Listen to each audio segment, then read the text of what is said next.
মানুষটাকে আজও বাংলা নাটকের দর্শক ভীষণ ভালোবাসে। তার অভিনয় মানুষকে হাসায়, কাঁদায়, আবার ভাবতেও শেখায়। আজ আমরা জানব জনপ্রিয় অভিনেতা মোশাররফ করিমের জীবন কাহিনী।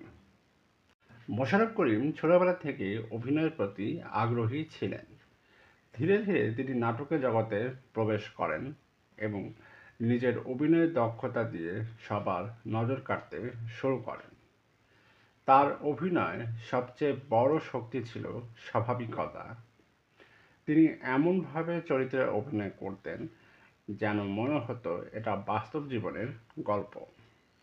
একটা সময় তার নাটকগুলো মানুষের কাছে জনপ্রিয় হয়ে ওঠে, বিশেষ করে তার হাস্যরসাত্মক অভিনয় এবং আবেগপূর্ণ চরিত্র দর্শকদের হৃদয় ছুঁয়ে যায়। তিনি বিভিন্ন ধরনের চরিত্রে অভিনয় করেন, প্রমাণ করেছেন যে তিনি একজন অসাধারণ অভিনেতা। মানুষ মোশাররফ করিমকে শুধু একজন অভিনেতা হিসেবে নয়, বরং একজন বাস্তবধর্মী শিল্পী হিসেবে দেখে। তার কথা বলার ধরন, অভিনয় এবং সাধারণ মানুষের চরিত্র ফুটিয়ে তোলার ক্ষমতা তাকে অন্যদের থেকে আলাদা করেছে।